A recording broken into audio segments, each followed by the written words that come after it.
রাজাকার কখনো ফেরেস্তা হবে না, রাজাকার রাজাকারী। ৭১ সালে যারা এই বিতর্কিত ভূমিকা রেখেছে তারাও রাজাকারের মধ্যে পড়ে। এভরি রাজাকার মাস্ট বি পানিশড, এবং এই সমাজ দ্বারা তাদেরকে পানিশমেন্টের আওতায় আনতে হবে। তো দেখলাম যে তারা জাস্টিফিকেশন করার জন্য যে ওই জিনিসটার সাথে যাদের নাম দিয়েছে, এর মধ্যে সালাউদ্দিন কাদের চৌধুরী আমাদের স্ট্যান্ডিং কমিটি মেম্বার ছিলেন, ওনার নামটা দিয়েছিলেন, যে আগে সাকা চৌধুরী নামে বেশি পরিচিত ছিলেন। ওনার বিষয়ে কিন্তু উনি নিজে বলেছিলেন যে আপনি আঙ্গুল দেখাবেন না, শেখ হাসিনার উদ্দেশ্য করে বলেছিলেন যে আপনি আঙ্গুল দেখাবেন না। ওই আঙ্গুলে বিয়ের আংটি পরানোর কথা ছিল। তো বিষয়টা অনেকটা ব্যক্তিগত লেভেলে ছিল, যে সালাউদ্দিন কাদের চৌধুরী হয়তোবা তারা ছিলেন অনেক সফিস্টিকেটেড ফ্যামিলি, এবং শেখ মুজিবের বিভিন্ন জায়গায় উল্লেখ করা আছে সালাউদ্দিন কাদের চৌধুরী বাবার কাছ থেকে পকেট মানি নিতেন শেখ মুজিব, এরকম কথা উল্লেখ করা আছে। তো এই যে সফিস্টিকেটেড ফ্যামিলি, সেই জায়গায় কিন্তু ব্যক্তিগত আক্রোশটা বেশি হয়। সালাউদ্দিন কাদের চৌধুরীর সাথে বাকিগুলা মিলালে হবে না।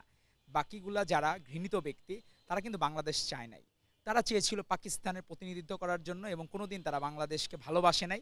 আজও যখন এই রাজনৈতিক প্রেক্ষাপটের পরিবর্তন হয়েছে, এখন তারা যে কথাগুলো বলছে তাদের উদ্দেশ্য হচ্ছে রাষ্ট্র ক্ষমতায় যাওয়া।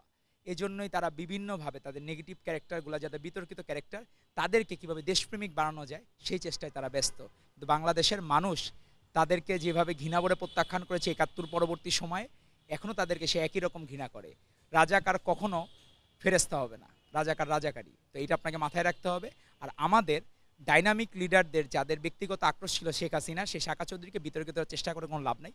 বাংলাদেশের মানুষ জানে সাকা চৌধুরী অত্যন্ত স্পষ্টবাদী ছিলেন, সাহসী ছিলেন, এবং তিনি এখনও নেট ঘাটলে দেখবেন তার সাহসী বক্তব্য। এজন্য শেখ হাসিনা তার বাকরোধ করার জন্য যেমন ইলিয়াস আলীকে গুম করেছিলেন, এক একজনকে এক এক প্রক্রিয়ায় বাকরোধ করেছেন। সালাউদ্দিন চৌধুরীতে এই মানবতা বিরোধী অপরাধের যে ফ্রেমিং দিয়ে তার কন্ট্রোল করেছেন, ওপর দিকে ইলিয়াস আলী সহ বাকি যাদেরকে গুম করা দরকার গুম করেছেন, যাদেরকে ক্রসফায়ার দেওয়া দরকার ক্রসফায়ার দিয়ে বিভিন্ন উপায়ে কন্ট্রোল করেছেন।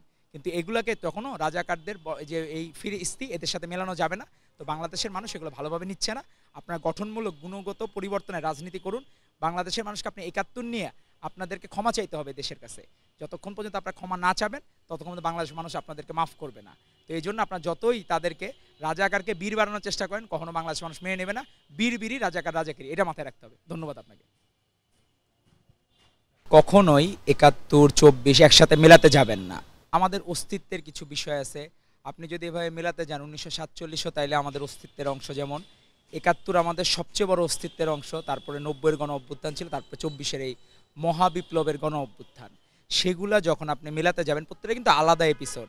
ধরেন আজকে আমার এক ভাই, সে এখন ভালো মানুষ খুব, কিন্তু পরে সে খারাপ হয়ে গেল। এখন আমার ভালো দিনগুলোর আমি তার যে অ্যাপ্রিসিয়েশন করেছি, যে সে খুব ভালো ছেলে, সে খুব ইয়েতে ডাইনামিক, এবং সে খুব সময় উপযোগী, এবং সে ওই জায়গাগুলো কিন্তু তখন আর গ্রাউন্ড থাকে না। একটা মানুষের যখন ভালো গুণগুলো থাকে, পরবর্তীতে সে যখন খারাপ হয়ে যায়, তখন ওই ভালো দিনগুলোর ব্যাখ্যা আর কিন্তু থাকে না, খারাপই। তো সেই জায়গায় আপনি দেখা গেছে অনেক সময় জাস্টিফিকেশনের জায়গায় আপনি ৭১ সালে যাদের ভূমিকা বিতর্কিত ছিল, এদের কোনো জাস্টিফিকেশন হয় না। আপনি ধরেন এই যে লীগের, এই যে ফ্যাসিস্ট লীগের যে আচরণগুলো আমরা দেখেছি, তারা মানুষকে চিকিৎসা পর্যন্ত দিতে দেয় নাই।